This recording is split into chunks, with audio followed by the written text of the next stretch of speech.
Hello, and welcome to course session 2 of the Northwestern Universal Design for Learning Practicum. Course session 2 is ROI, increasing student engagement without completely redoing your course. My name is Anna Luce, and I work in teaching and learning technologies at Northwestern. And my name is Veronica Burns. I am an assistant professor of instruction, and I work in the chemistry department. And today we are here to talk to you, yes, about student engagement. And engagement is one of the 3 guidelines within UDL that we are talking about in the practicum. Multiple means of engagement, multiple means of expression, and multiple means of representation. So today, again, we're here to talk to you about engagement and how you can amp it up in your course without completely redoing your course. So let's look at our agenda. We've already done our introductions. We will now talk about pinch points and multiple means of engagement. Pinch points are a concept that were covered in the pre-work for this session, but if you haven't had a chance to do the pre-work, we'll go over it really briefly. And then we're going to have 2 activities for you to do. This will be a hands-on session for you, applying the resources that we're going to share with you.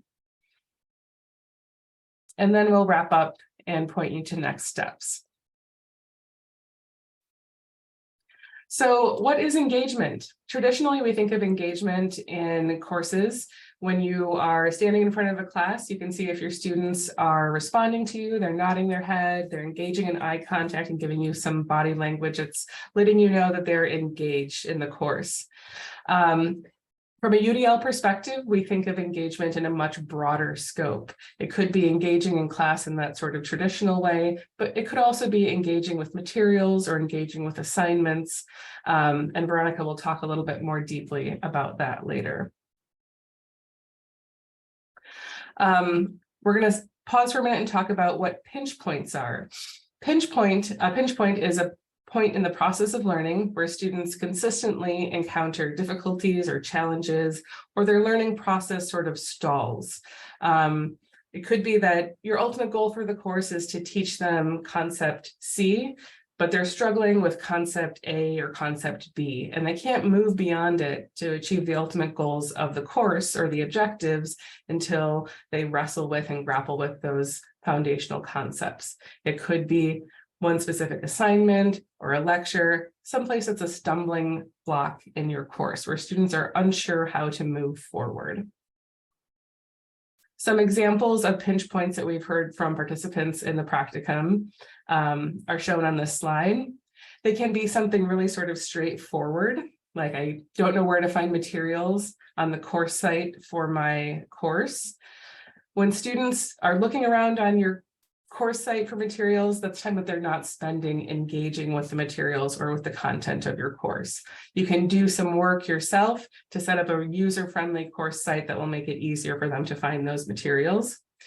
Or it could be something broader or more difficult to pinpoint. Students get impatient with errors and debugging. They don't have the persistence to sort of move through that struggle and get through this assignment successfully. Or it could be that they don't see the value of a particular component of an assignment that you have for them. Maybe the goal for your course is to teach them a whole process, and there's one part of the process that they don't think is important. They think they can skip it. And then their final product suffers because they don't understand why that particular step is important. So these are just some examples. And as we're thinking about engagement in the course, I think it's in your course, it's important to pause and sort of ask yourself, are you thinking about the course and the content that you're presenting to them from your students' perspective?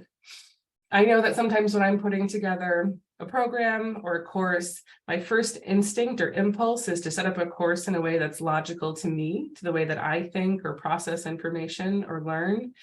And that might be different than the way my students do, because I've spent years studying whatever it is that I'm presenting on or talking about. So even though things might be really clear to you as the expert on a topic, you need to step back and think, What can I do to convey to my students why this is important, why they should care about it, why they should learn, why they should spend time learning it, and why it will ultimately be important to them in the future. The best learning experiences, in my perspective, are transformational, and transformative learning is really hard work. So students need a good reason, good motivation to partake in that work. Something else we're going to talk about today is the concept of +1, or a +1 mentality. And all this means, all this is referring to, is that as you're going through the resources that we're going to share with you today, or you're looking at examples from other courses, you might realize that you have a whole list of things that you'd like to change about your course, a whole list of problems that you're suddenly realizing. Or maybe you inherited a course from someone else and they have set it up in a way that you think might not be the best one. You don't like the resources that they've chosen, or the way they've set up their grading in the course. The +1 mentality says you don't have to do everything all at once. You can choose one item or one issue in your course, spend some time thinking about how to improve that aspect of your course, and see how it goes this iteration. And then moving forward, pick another element of your course that you could improve on. It would be impossible to totally revamp your course every time you learned about a new strategy or something new, or a different way to do things. So as you're looking at the resources today, just keep that in mind. You don't have to do everything all at once. So now what we're going to do is take a little time for you to reflect on student engagement in general. We're going to do an activity called the KWL, and the K stands for know. What do you already know about student engagement? The W stands for what do you want to know about student engagement? And later in the session, we'll come back to the L, what you hopefully will have learned by the end of the session. So pause right now and take a few minutes to jot down what you already know and what you want to know about student engagement. And once you've done that, we'll leave that space in the learned category for after the session. And we can visit the concept of ROI, return on investment. So this concept is very similar to when you've heard it before in other aspects of your life. Just thinking about designing your course, and you probably have a million pinch points, a lot of things you want to address.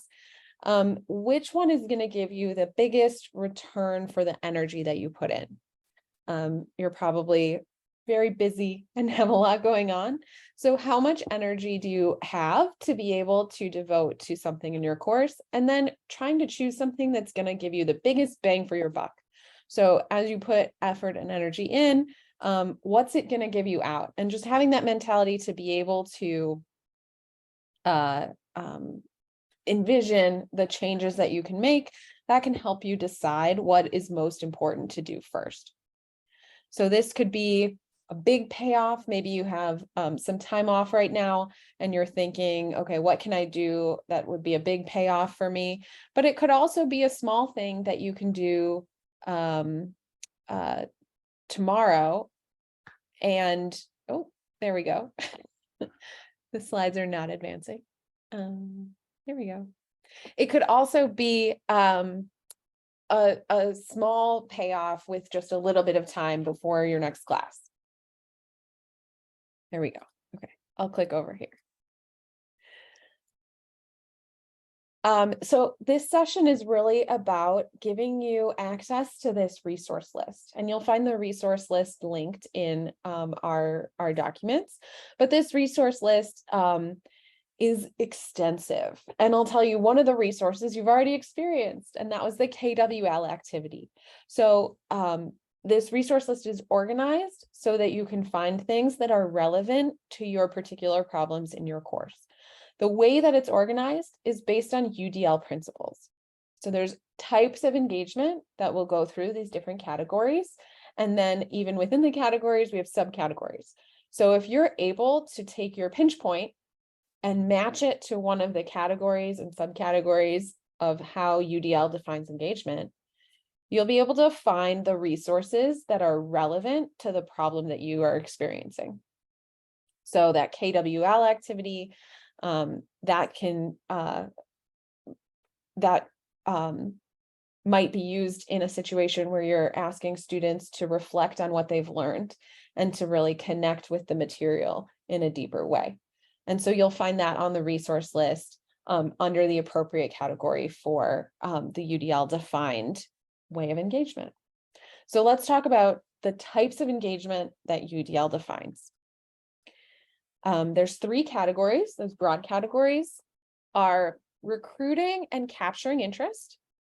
And this is about bringing students in, welcoming everyone to the course and introducing them to the subject that you're teaching. Fostering self-regulation through check-ins and reflections. So self-regulation, getting students to reflect on their own learning, a little bit of that metacognition that we're looking for. And then the last category is about sustaining effort and persistence. As you have their interest, how do you keep it going for the entire course? And how do you keep it going, particularly when it gets difficult to do so after a difficult exam or other experience in the class? So our strategy here is to, there we go. Our strategy here is to think about your pinch points, that list of all of the sticky parts of the class, and think about where each of these pinch points falls into one of these categories. Is it about bringing students in, welcoming them to the classroom, getting them interested in your subject? Or maybe it's about having them reflect on their own work and connect to the work in a personal way. Or maybe it's about keeping their interest going as the course goes on. So we can look at some examples of how these might match up. So some of the problems that we've seen that Anna was mentioning before, we can actually match those to these UDL categories of engagement. So this one, recruiting and capturing interest here, this person was thinking about students not seeing the value in a certain assignment. They might skip that foundational step as they practice the skill, and inviting students in, recruiting and helping them see the relevance of something that falls into this first UDL category. The second example that we have here is students, so often I experience this one too, students just trusting what the calculator says and not taking a step back to think, okay, does this answer make sense, right? If they were able to metacognate and think about their answer in the context of the larger problem, they might be able to spot some errors before they make them. So that falls into this self-regulation category. And the last category, the last example we have here is that impatience with errors and debugging, students giving up a little bit too early and not embracing that struggle as they're editing their work, something like that. So take a second and match your categories for your pinch points to the UDL categories. And I'll go into more detail about each of these UDL categories now. So in recruiting and capturing interest, the subcategories beneath that one, the first one is individual choice and autonomy. So one way that I like to do this in my course is to give students a choice of what final assignment that they submit. My seminar course is about communicating in scientific ways, both the traditional ways like journal articles, but also alternative methods like podcasts and comic books. So I actually offer my students a choice on their final exam to either write a traditional paper or submit a comic book that they've drawn or record a podcast on a topic that they're interested in science. So giving them a choice of what type of assignment to submit is one way to bring them in and to give them a little bit more interest in the course, because they get to actually shape what they're doing themselves. The second subcategory here is optimizing the relevance and the authenticity of the class. So even simple surveys can fall under this category, ways that you connect with your students and their own interests so that you can make decisions about how to structure the course. Sometimes I see people doing this by maybe they have a lot of pre-med students in the room and they start using more examples that are relevant to the medical field. One way that I've done this is I have a class that has a week at the end where it's, maybe we have some extra time at the end of the class and I don't know what to put there. So I surveyed my students and I said, what do you want to learn about for the last week of class? That's one way to draw them in and make sure the class is relevant to their interests. And then minimizing threats and distractions. We all hope, I think, that our classrooms are welcoming environments because learning is inherently a vulnerable process. We have to be a little bit vulnerable to learn something new. And if you're uncomfortable in a classroom from the very beginning, it's going to be a huge barrier to learning something new in the end. So one thing I like to do in all of my classes is to offer a nickname survey at the very beginning of class. And this is just a simple survey. I'll show you a copy of it here. The first question is, what do you want Professor Burns to call you in class? That's a way for students to feel seen and to feel welcomed for whoever they are, asking them their pronouns in the same survey. And then in the survey, I can also find other ways of connecting with them. In this particular one, I have a question about what topics they're most interested in covering in that last week, but you could envision adding other questions to this welcome survey that helps connect you to your students and let them know that you care about who they are when they come in the door. So that's a really welcoming way to minimize the threats to students in your classroom. The next bigger category is self-regulation. So this is that metacognition thing that I was talking about. The subcategories under this one are promoting expectations and beliefs that optimize motivation. So these are activities that allow students to reflect on the goals of their course and how their goals align with those of the course. So for this, I like to actually give students some class time to write about what they have learned, to write about what they potentially want to be learning and how it all connects together. I like to do this in my freshman seminar. Again, when students are just starting out in college, they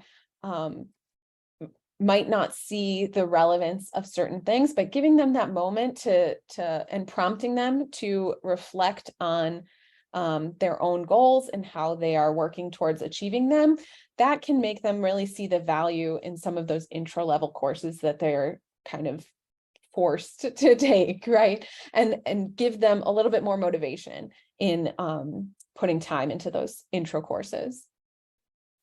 Personal coping skills. Again, I teach a lot of freshman first year students. And so I'm not just teaching them chemistry in my classes, I'm also teaching them how to be students. So even if they don't remember any of the chemistry that I teach them, I will feel like I've succeeded if they take some skills from my classes and apply them to the future courses that they take as college students.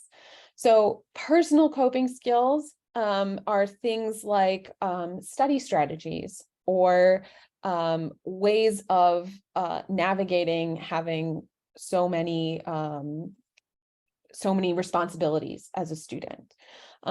These might feel like things that we shouldn't have to teach students, or that it's, not necessarily our responsibility. But I kind of find that it doesn't hurt to make some statements on these things, and certainly to define what we mean when we start talking about study skills.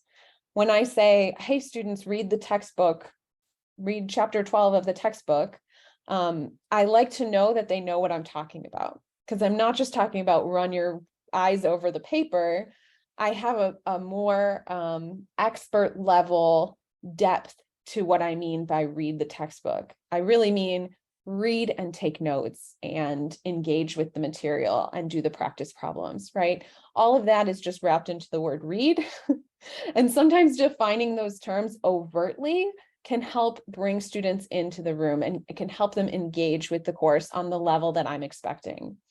So what I like to do for this category is to create a glossary of all of these skills that I expect students to have. I call them skill spotlights. So they can be things, I have a list of them here. This first one is how to read the textbook. That's a skill that I sort of expect students to have, but I'm going to define it for them.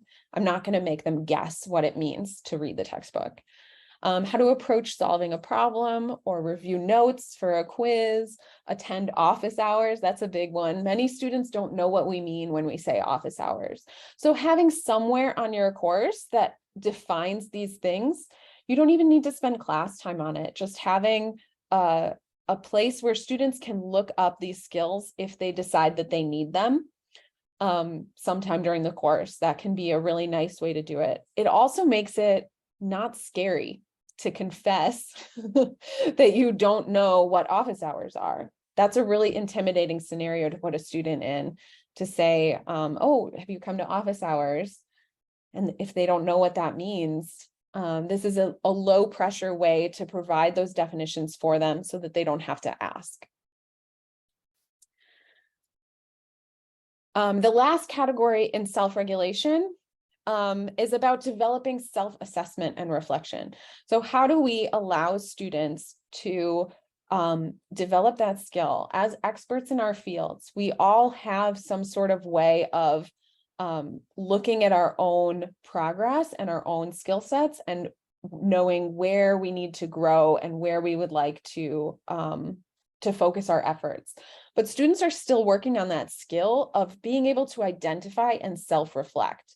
So giving them opportunities in your course to do that is a great way to get them to practice and develop that skill on their own. So in general chemistry, we provide a grade tracker for students. You'll be able to see it in a little bit, but this grade tracker allows students to track their progress in different skill sets and actually visualize, okay, I'm improving here, and over here, I think I need to spend a little bit of effort. So giving them ways of structuring the feedback that you provide so that they can track their own skills, that's a way to foster the self-assessment that we're looking for here. And that could be potentially a solution for your course. This last broad category is sustaining effort. So this is about keeping them going during the quarter or the term and sustaining their interest as they go. The first subcategory here is the salience of goals and heightening the salience of goals and objectives. In general chemistry, in the labs particularly, we have students design their own procedures and then they have to enact them. And so they're doing so many activities in the lab all at once. It can sometimes be confusing, or they can lose sight of the overall objective. What question were we asking them to answer with their experiment? So what we do is we take the lab manual and we have a big box that has the objective of the experiment so that they can refer back to it in the course of what they're doing. And it's highlighted in purple so that they're able to find it when they need it and remind themselves of what the goal of this experiment is.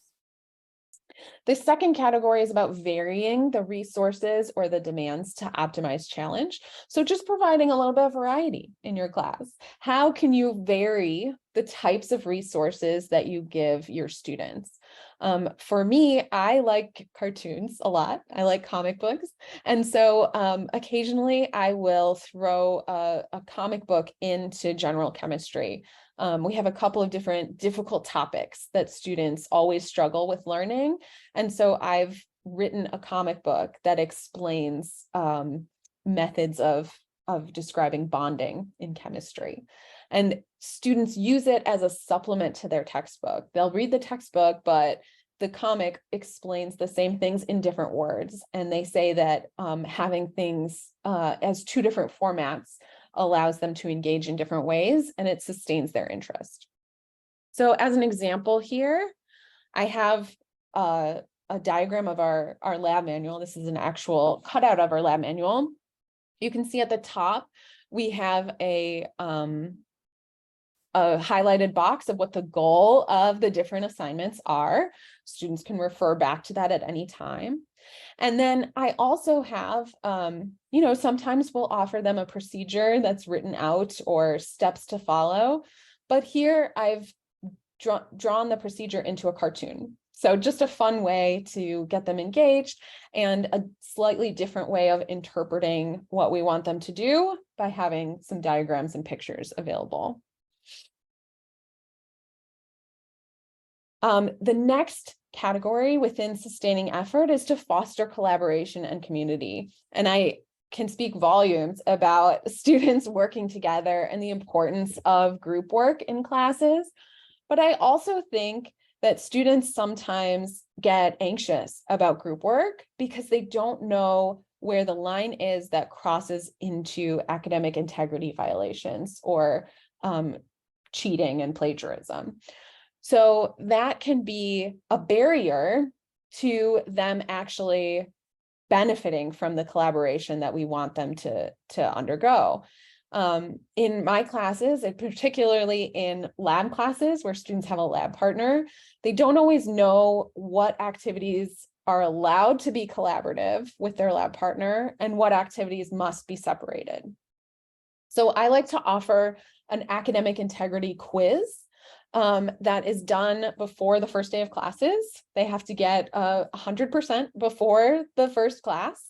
And each of the questions on the quiz puts out a different scenario, a very plausible scenario that may or may not have happened before.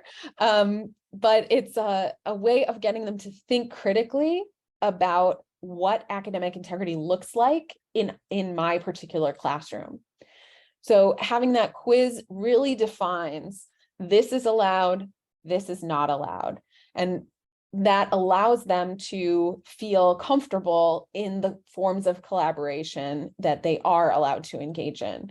And that I encourage. It's great to have them collaborate, but I want them to feel free and comfortable to do so because they're doing it in a way that complies with academic integrity.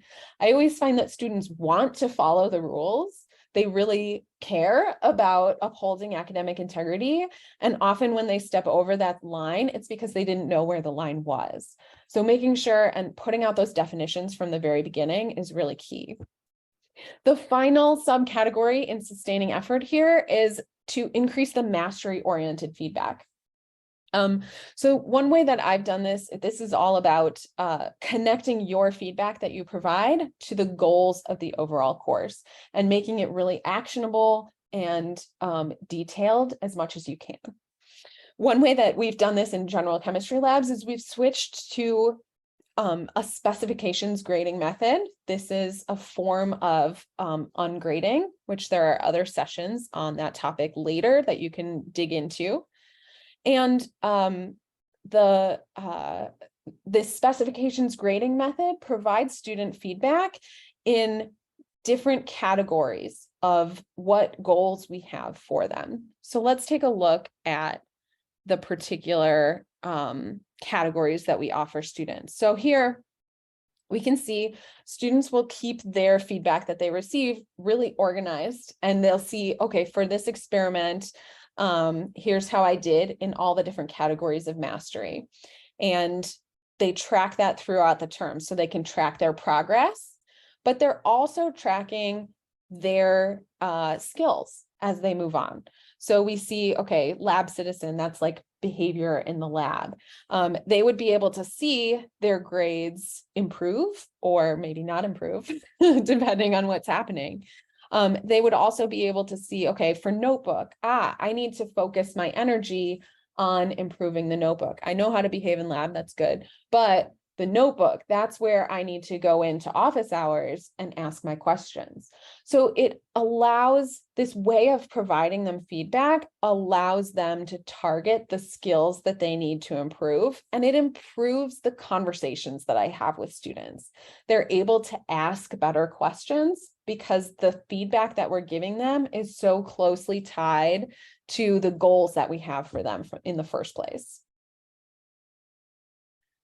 So those are my experiences of ways to increase engagement in my courses.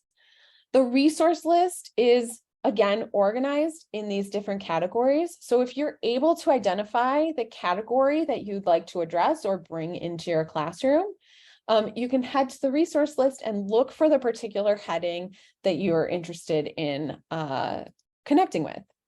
So we have our resource list linked here.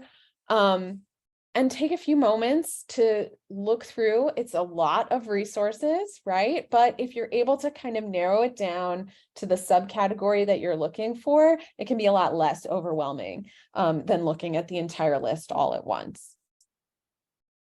The resource list looks like this, and you'll see on the side here, we have kind of a table of contents, and you can click to the categories that you're interested in.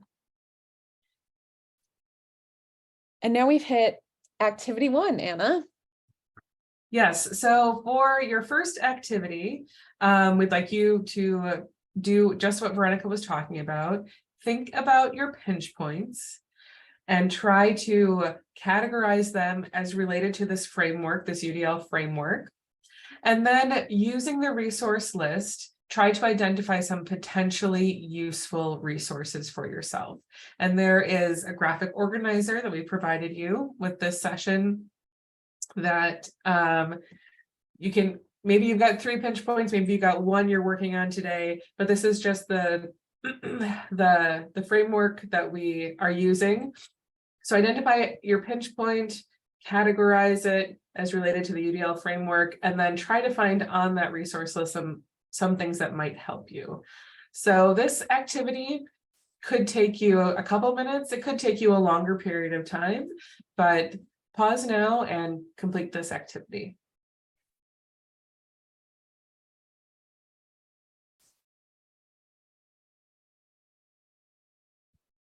Welcome back with your wonderful graphically organized activity 1 all filled out. We're going to build on that activity later, so really do please pause and consider it. And the next activity is going to be based on this idea of now, then, and later. It's all about the return on investment. Right now, you probably don't have time to change over your entire course to a new grading scheme, right? But you can probably do some of the smaller things that you explored in activity 1, maybe even before tomorrow's class. So assess what sort of time you have for each of these activities. You're going to look through all of the ideas that you have and categorize them into things that you want to do now. So maybe that's tomorrow or next week, something in the short term. What can you do then? So in the middle range of things, maybe it's before the end of the term. What could you change in a couple of weeks? And then what do you want to change later? I like to refer to this one as the summer projects, because in the summer, I have more time to take on something big. What are the big ideas that you need a lot of time for, but are really going to get you some great benefits? So you're sort of doing a triage of categorizing what are things that are immediate, easy, low effort. I can do this right now. What can you do in the middle term? And then what's going to take a lot of focus? I need to do that later. Here's an example from people who have taken the practicum before, someone putting one activity in the now category that they felt that they could take on in the next week, the then something in the medium term, and then a larger project that they wanted to tackle later. And so we have For activity 2, you're going to look through those pinch points and your ideas about potential ways to address them and categorize them on the graphic organizer we've provided. So pause here. And of course, if you need a minute, you might need a little bit longer than that, but go ahead and rank your activities that you want to address in your course.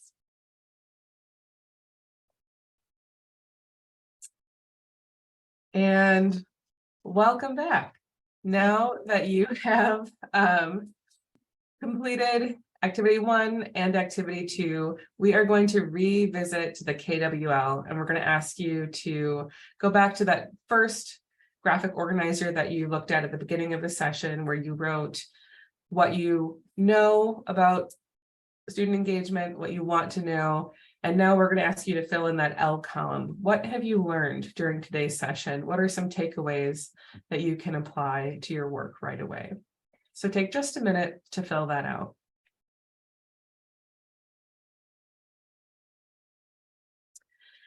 And now that you have completed your KWL, let's think about next steps. Session 3, core session 3 of the practicum will continue with this theme of the UDL framework with a discussion on multiple means of representation. And if this session has been useful to you, you can take your pinch points and the resources that you have identified and share them with a colleague or a learning designer or a learning engineer at your university to get help implementing them in your course. Thank you. Thanks.